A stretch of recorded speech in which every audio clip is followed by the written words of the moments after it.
아니 근데 나는 이 비만이란 주제를 딱 받아들였을 때 사실 아무리 돈이 많고 힘이 있어도 해결 못하는 게 비만이랑 탈모라고 나는 생각을 했거든요. 근데 진짜 이 10년 안에 비만이 사라진다? 그러면 이거는 인류 역사상 너무 큰 발자취가 아닌가. 이거 기술 개발하신 분 노벨상 받아야 될 것 아니, 같아. 그러니까 줘야 되는 거 아닙니까, 교수님? 그럴 거라고 생각합니다. 근데 이게 원래 갑자기 태어난 게 아니고 원래 있던 거를 다른 목적으로 지금 사용하는 거거든요. 그러니까 원래 비만 치료제로 개발된 게 아니라 당뇨 치료제였는데 이게 부작용이 오히려 긍정적으로 작용한. 그게 잠깐만. 우리가 얘기하는 게 이게 비만 치료제잖아요. 그러니까 탄생의 목적은 그럼 다른 이유가 있었다는 거예요? 그러니까 아까 얘기했던 오젬땡이라는 게 원래 2형 당뇨병 치료제였어요. 근데 이 치료제를 계속 사용했더니 환자들이 살이 빠지는 거예요. 그런 부작용이 있었다는 거죠. 네. 그래서 이게 도대체 왜 그러지 하고 자세하게 살펴봤더니 그 주성분이 세마글루타이드. 그래서 이걸 가지고 약을 만들어 보면 되겠구나 해서 탄생한 약인 거죠. 근데 비만이 아니면서 그냥 살 빼려는 목적으로 그러니까. 처방받는 사람들도 분명히 있을 것 같거든요. 그런 일이 미국에서는 이미 일어나고 있대요. 네. 이미 비만 치료제도 되고 당뇨약도 되는데 이 같은 성분의 두 가지 약이 있는데 다이어트 목적으로 쓰는 약이 수급이 좀 저조해진다. 그러면 당뇨 치료제였던 거를 같이 처방을 해서 쓸 수가 있겠죠. 이게 오프라벨이라고 해가지고 그러니까 원래 지정된 용도 말고 다른 용도로 이렇게 쓰게 되는 경우 그런 일들이 좀 늘어나가지고 실제로 당뇨 때문에 치료 목적으로 이 약이 필요한 사람들이 오히려 좀 구하기가 힘들어지고. 진짜. 네, 다이어트 치료를 하려는 사람들이 더 많이 구하게 되고 뭐 이런 일종의 현상들이 포대가리네요. 그 포장가리. 포대가리 뭐예요? 포대가리. 포대가리. 에이, 지금 TV엔 격 떨어지게 지금. 포대가리가 아니고 예. 포대가리. 난 또 대가리라는 아니, 줄 아니. 알았어. 포대가리가 아니고 머리 4개가 아니고 포대가리. 근데 뭐 실수로 발견하고 이런 거 되게 재밌는 게 많아요. 그 코카콜라 같은 경우도 요구사항이 그거였어요. 잡았을 때 그냥 무조건 이 음료다를 알 수 있는 병을 만들어라. 그래서 이제 공모를 했는데 거기서 이제 한 유리병 만드는 분들이 콜라 열매로다가 이렇게 본따서 이렇게 디자인 아시는 그 볼록하고 약간 이렇게 굴곡 있는 그 디자인을 만들어서 채택이 됩니다. 잡자마자 알잖아요, 그 병인지를. 근데 나중에 보니까 콜라 열매가 아니야. 검색을 잘못했어요. 다른 열매예요? 콜라 열매 그냥 동그랍니다. 네. 나중에 찾아보니까 카카오 열매를 잘못 검색하고 콜라 열매, 카카오 열매가 이렇게 생겼거든요. 잘못 검색하고 잘못 만들었는데 야 기가 막히다고 딱 채택했는데 사실 카카오 열매였다. 근데 대박이 났죠. 네. 비만 환자가 쓰는 약이랑 그러면 당뇨 환자가 쓰는 약이랑 거의 뭐 같은 약을 쓰는 거나 마찬가지인 거네요. 그러니까 제약회사 입장에서 얼마나 행제겠어. 당뇨약으로 만들었는데 그렇지. 이게 비만 치료까지 돼버리니까 난리가 난 거죠, 지금. 그렇죠, 그렇죠. 그래서 현재 유럽 시가총액 1위 기업이 어딘지 아세요? 유럽 시가총액 1위가 거기 아니에요? 그거 LV. 루이비 땡? 바로 위고땡을 만든 노보노디스크입니다. 위고땡이 이겼어요? 네. 루이비땡. 야, 명품을 그렇게 팔아도 예. 그 위고땡을 비싼 못 이겨? 명품을 팔아도 술로 유명한 LVM땡 다 제치고 압도적인 유럽 시가총액 1위 자리에 있습니다. 이거 봐. 야, 보세요. 30배? 30배가 됐다고? 30배가 고작 20년 만에 벌어진 일이에요. 세계 전체로 봐도 시가총액 15위. 우리나라 삼성이 28위에 있으니까 야, 노보노디스크의 기업 가치 얼마나 큰지 감이 오시죠? 대단한 겁니다. 지금 심지어 노보노디스크가 있는 덴마크 GDP보다도 기업 가치가 더 크다. 그 회사가 지금 너무 주가가 올라가지고 덴마크 환율이 완전히 급등했대요. 그러니까 오히려 지금 덴마크 안에서는 경제 지표 할 때 요거 빼야 된다. 왜냐하면 다른 경제 상황 별로 좋아지지 않는데 이 회사 때문에 너무 좋아진 것처럼 보이는 거예요. 그 정도로 지금 엄청난 거죠. 그러니까 이게 살에 대한 이 강박, 이 살을 빼고 있어요. 싶어하는 인류의 이 갈망이 있다니까요. 그러니까요. 또 다른 비만 치료제로 유명한 미국의 일라이 릴라는 회사가 있습니다. 여기가 이제 현재 시총 10위를 차지하고 있어요. 네. 그러니까 지금 비만 치료제 관련된 기업들이 전부 상단에 지금 위치해 있는 거죠. 네. 요즘 이 시기에 쫙 올라간 겁니다. 뭐 제 옆에 뭐 홍진경 씨도 있지만 우리 인간이 기본적으로 돈 냄새 이런 거 내 얘기를 왜 하는 거야? 돈 냄새 얘기하는데. 이게 이제 맞고 쫓아가거든요. 그러니까 이게 이렇게 갑자기 막 덴마크 나라 뭐 환율 자체가 막 요동을 치고 이 정도면은 진짜 10년 안에 이 사업으로 비만 사라질 수도 있을 것 같다라는 생각이 들긴 하네요. 근데 이런 말 있잖아요. 맛있게 먹으면 0칼로리. 네, 뭐라고요? 아 나 진짜 이런 얘기 막 옆에서 아니 한 대씩 이게 쭉 할 때마다 맛있으면 맥이 아니, 빠져요 막. 화정이 언니가 맨날 그래. 맛있게 먹으면 0칼로리라고. 어떻게 0칼로리가 됩니까? 아니 근데 난 그 말이 맞다고 먹었는데. 봐. 아 진짜 맞다고 봐. 맛과 칼로리는 그냥 분리되어 있는 거라서 이거의 연결고리를 만들기 쉽지 않죠. 칼로리가 높아야 사실 이게 맛있을 수가 있어요. 그죠? 왜냐하면 그 제가 지난번도 얘기했지만 맛있다는 느낌이 왜 필요할까 생각해 보면 선생님 그만하세요 선생님들. 선생님들이 그만하세요. 그걸 자꾸 먹게 하려는 목적으로 생긴 그런 느낌일 거라고요. 이게 생존입니다. 그러니까 그게 왜 자꾸 먹게 만들어야 되냐면은 칼로리가 높아서 에너지를 보충할 수 있으니까 맛있게 느끼도록 되었기 때문에 다 생존이에요. 단맛. 맛있다라는 기분이 드는 건 칼로리가 있기 때문이죠. 얘기가 별로 안 통하네요. 예. 사람의 마음을 좀 들여다봐야 되는 그렇죠. 문제네. 이거 진짜 맛있게 먹고 살 안 찐 적 많거든요. 예. 아니 실제로 맛있으면 0칼로리를 지지하는 연구 결과가 있어요. 이거 봐 있다니까. 아, 0은 아닐 있을 줄 겁니다. 알았어. 어떻게 0이 됩니까? 그러니까 0이냐 아니냐가 중요한 게 아니라 즐겁게 먹으면 영향을 덜 주는 거냐 이게 중요한 거잖아요. 그렇죠. 그래요. 실제로 그렇다는 연구 결과가 있습니다. 진짜요? 네, 예일대학교의 크럼 교수가 한 연구인데요. 실험 대상자들한테 금식하고 전날 밤에 금식을 하고 예. 아침 8시에 실험실에 오라고 했습니다. 예. 그다음에 380칼로리짜리 밀크쉐이크를 마시게 했어요. 네. 근데 처음에 왔을 때는 거기에다 뭐라고 붙였냐면 입안의 호사, 당신이 누려야 할 쾌락 이렇게 라벨을 딱 붙여놓은 거예요. 네. 그러니까 이거 먹으면 칼로리가 진짜 막 엄청나다는 그런 얘기잖아요. 그걸 먹게 했었고요. 일주일 후에 다시 오라고 했을 때는 건강 쉐이크 이런 식으로 붙여놨다는 거죠.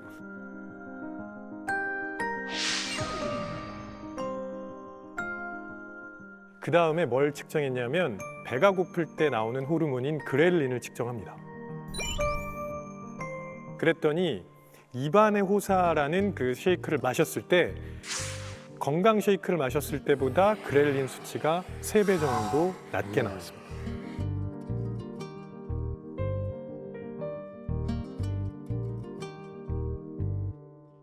그래서 어떤 생각을 가지고 먹느냐는 굉장히 중요해요. 네. 즐겁게 먹는 게 그래서 중요한 겁니다. 무슨 얘기냐면 결국은 우리가 어떻게 생각하느냐에 따라서 우리의 신체가 만들어내는 호르몬 반응도 달라질 수 있다는 거죠. 맛있으면 0칼로리라는 말이 그 죄의식, 죄책감과 더 관련이 있지 않을까 생각하고 저도 정말로 실제로 그랬으면 너무너무 좋겠다고 생각을 하면서도 또 그런 것도 있어요. 내가 뭔가를 먹었는데 생각 없이 먹었는데 너무 맛있어. 그러면 칼로리를 왠지 한번 보게 돼요. 우리가 칼로리는 맛을 재는 단위라는 말도 있잖아요. 그래서 이렇게 맛있으면 분명히 뭔가가 들었어라는 생각이 드는데 맛을 재는 단위다. 근데 이게 좀 전에 얘기한 죄의식이 저는 되게 중요하다고 보거든요. 보통 이제 칼로리를 우리가 수치로 확인을 하다 보니까 도움이 되는 부분이 분명히 있어요. 이게 어느 정도인지 이렇게 확인하고 도움이 되는 부분이 있는데 잘못하면 그 숫자에 집착하기 시작하거든요. 그래서 폭식증 같은 섭식 장애를 겪는 분들이 이 칼로리로 표시되는 숫자에 너무 집착을 하는 거예요.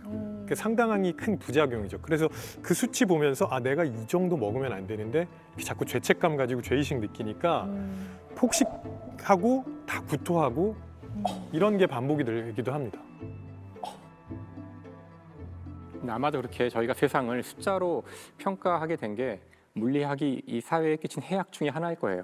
그러니까 원래 물리학이 성공을 했던 이유가 세상 모든 것을 측정하고 숫자로 바꾼 다음에 그 숫자에 대한 완벽한 예측을 할 수 있는 학문으로서 성공을 했고 그 방식을 사회뿐만 아니라 여러 과학 분야, 학문 분야에 썼을 때 아주 성공적이었기 때문에 우리가 지금과 같이 이런 정말 16세기와는 다른 문명을 만들긴 했는데요.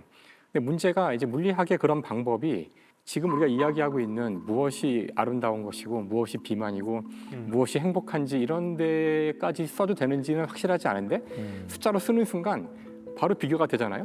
너 몇 평짜리 집에 사니? 그러는 순간 사실 집이란 거는 각자가 좋은 형태로 여러 가지로 만들 수가 있는데 숫자로 쓰는 순간 80은 70보다 크고 그렇죠. 70은 60보다 크기 때문에 바로 그들의 모든 행복과 가치가 바로 비교가 되는 이런 무리한 일이 벌어져요. 그러니까 아까 우리가 비만을 얘기했지만 그 사람이 정말 건강한지 그 신체가 적당한 현재의 지방을 갖고 있는지 이런 거는 많은 것들을 생각해야 되는데 그걸 숫자로 한다는 숫자를 것이 쓰기 위해서는 뒤에 뭔가 유닛이 붙잖아요. 단위가 필요한 거잖아요. 그러면 지금 얘기하고 있는 비만 여기에서 가장 많이 등장하는 단위가 지금 칼로리인데 그렇죠.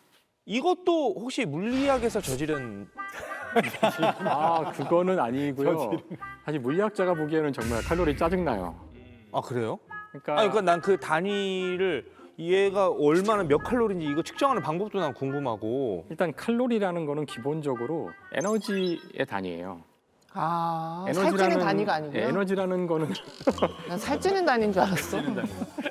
맛의 단위. 그렇게 오해가 되는데, 그러니까 이게 열량에서 온 단위인데 결국은 이게 에너지거든요. 그래서 물리에서는 에너지를 기술하는 그 공식적인 단위가 있어요.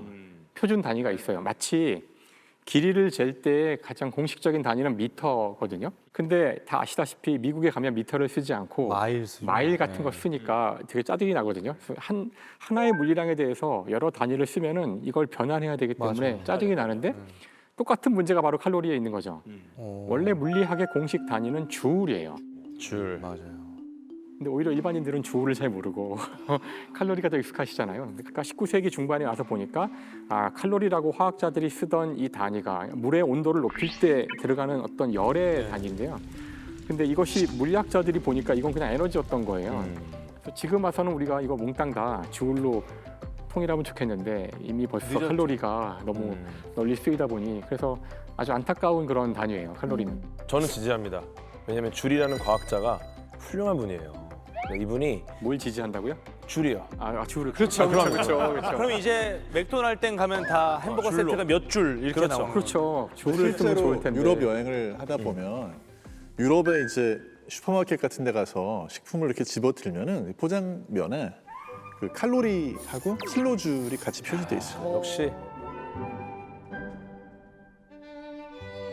줄은 진짜 우리가 다시 한번 좀 얘기를 해볼 필요가 있을 것 같아요. 우리가 이과생들은 이렇게 들어보면 줄, 이제 뭐 단위, 사람 알겠는데 문과 쪽에서는 줄이 줄자를 말하는 건가? 아니, 이렇게 너무 무시하신다. 수도 있으니까. 아니 저기요, 줄에 대해서. 저기요. 줄이 너무 사람 괜찮은 사람이었어요. 언제 만나보셨어요? 만나보셨나요? 근데 뭔가 한 분야 연구했던 사람이 단위의 이름을 썼다는 대단한 거죠. 대단한 거죠. 거고, 그거는. 그다음에 줄이 표준 단위이기 때문에 이게 뭔가 계산하기 되게 편해요. 그러니까 1kg짜리 물체가 여기 있다 그러면 이걸 제가 이렇게 손으로 잡아서 1m를 들어 올리는 동안 에너지를 써야 되거든요. 네. 예, 이때 들어간 에너지가 10줄이에요. 10줄. 그러니까 이건 대단히 쉽게 시간을 알 수가 있잖아요. 네. 그다음 1kg짜리 물체가 1초에 1m의 속도로 이렇게 움직이는 이때 에너지는 0.5줄이거든요. 그러니까 계산하기 좋은데 칼로리는 물을 끓여야 돼요. 물을 끓여서 근데 계산하기 좋다는 걸 아무도 이해를 딱 들은데 물 끓이는 게 심플하지 않나? 그러니까 이게 표준, 아니 너무 무시한다. 그러니까 이게 표준 단위이기 내가 때문에 그렇게 생각하는지 어떻게 알아요? 근데 누나 물 끓이는 게 좀 심플하지 않아요? 그게 심플하긴 하지. 물을 끓일 때 그러니까 대단히 추상적 개념이지만 이제 조울을 사용하면은 이제 표준 단위일 때 맞아. 1m, 1kg, 뭐 111을 썼을 때 1에 가까운 숫자들이 나오는 거죠. 그러니까 이게 훨씬 더 물리학자는 편한데 이제 칼로리를 끓이는 거는 쓰면 너무 통제할 게 많고 그러니까 심플하지 어떻게 온도를 다 재고 물이 끓는다는 것도 정의가 굉장히 어렵고 뭐 기포가 밑에냐 저기 위에냐 나중에 버글버글이냐. 대기실 가서 또 말씀하세요 두 분이.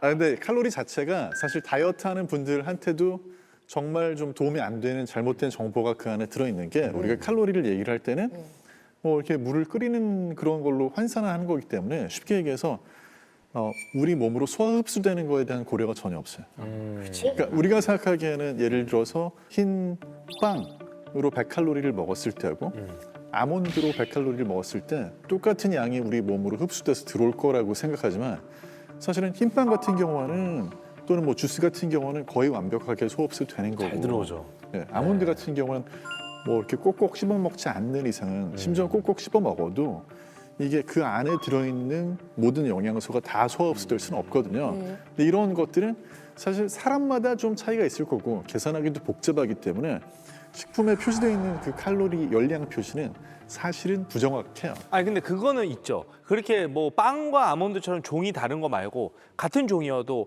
콜라랑 콜라 제로랑 카땡이랑 카땡 라이트랑 그거는 같은 맥주여도 칼로리 적은 거 먹는 게 그래도 일단 유리한 건 있는 거죠. 맥주일 때는 알코올 칼로리가 가장 크기 때문에 거의 큰 차이는 아니고요. 다 소주 소용없어요? 맥주는 술이기 때문에 어떻게 할 수 없고 근데 음료 같은 경우는 확실히 칼로리 차이는 있죠. 같은 종류에 있을 네, 때. 당 그 자체가 들어있는 걸 먹는 것과 이제 제로 칼로리 음료를 먹는 거는 예를 들어 당 그 자체가 들어있는 거는 한 캔을 완전히 없애는데 고층 건물 계단을 몇 번을 왕복해야 됩니다. 네, 근데 제로 음료는 한 5계단 정도 올라가면 사라져요.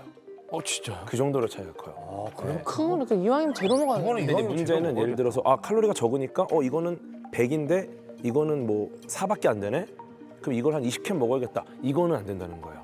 칼로리가 적다고 많이 마시는 건 안 좋지만 약간의 대체는 좀 유리한 부분이 있죠. 근데 제가 지금 이런 얘기 들으니까 지금 문득 떠오른 아이디어가 제가 식품 회사를 하니까 네. 그러니까 0칼로리 음식을 개발해 볼까? 제로 김치 나오면은 끝납니다.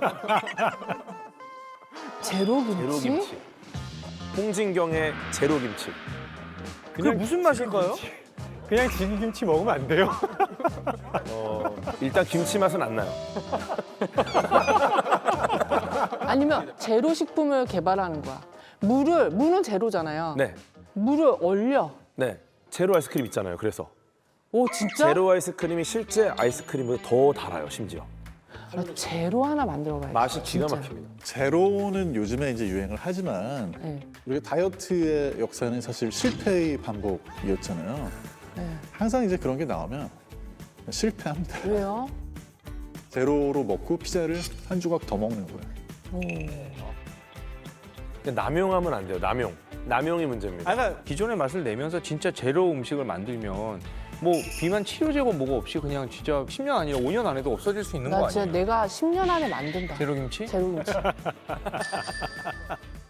나는 걱정이 되는 게 지금 우리가 얘기를 하면서 그 뭐 위고땡에 대해서 너무 맹신을 한다거나 좀 그런 분위기로 몰아갈 것 같아서 방송을 보시는 분들이 야 저것만 우리나라 들어오면 다 해결돼 이렇게 생각을 하실까 봐 뭐 좀 조심해야 될 부분이라던가 혹시 뭐 부작용이 발견된 게 있으면 뭐 몇 가지 좀 얘기해 주시면 좋을 것 같아요. 좀 부작용이 드러나고 있는 것 중에 하나가 급격하게 이제 나이가 들어 보이는. 네. 늙어. 네. 왜냐면 이제 다이어트 목적으로 오젬땡을 사용하면은 사람들의 얼굴이 비슷한 양상으로 약간 노화되는 현상이 벌어지는 거예요. 살 빠져서 야위여서 좀 더 늙어 보이고 약간 그런 거 아니에요? 진짜 약간 노화가 진행되는 그거는 아니죠. 부작용 없는 약은 없고요. 또 의사 약사 중에서도 이 약이 나오면은 쓰겠다라는 분들도 있지만 난 좀 기다려 볼래 하는 분들도 많이 있거든요. 그래요. 위고땡이란 약 자체만 놓고 보면 아직 사용된 게 그렇게 역사가 길지는 않잖아요. 그래서 여러 가지 부작용 문제에 대해서 걱정하는 분들이 당연히 있을 수밖에 없어요. 근데 이제 현재 제일 흔한 부작용은 뭐냐면 약을 쓰고 났을 때 이런 약들이 기본적으로 위에서 장으로 음식이 내려가는 그런 속도를 좀 늦춰주거든요. 그러니까 적게 먹는 데는 도움이 되지만 거꾸로 얘기하면 더부룩하거나 가스가 찬 느낌이 들거나 복통이 생기거나 뭐 이런 부작용. 또 자동차 타고 어디 여행할 때 굉장히 멀미가 심하게 나타나는 것처럼 근데 그게 평상시에도 막 24시간 내내 눈만 뜨면 막 멀미 증상이 있대요. 매스 꺾고 막 약간 그렇죠. 구토할 것 같고 그렇죠. 그러니까. 오심구토라고 그러죠. 이제 그런 것들이 있을 수 있습니다. 뭐 위무력증이라든지 장 폐삭이라든지 이런 증상이 심해질 수 있고 또 췌장에 좀 염증이 생기거나 경우에 따라서는 이제 암 위험에 대한 거를 걱정하는 그런 전문가들도 있거든요. 그래서 부작용이 없는 약은 세상에 없죠. 건강하고 이미 충분히 운동과 식단으로 몸매를 건강히 유지할 수 있는 분들이 약으로 한번 살을 빼봐야 되겠다라고 생각할 필요는 없을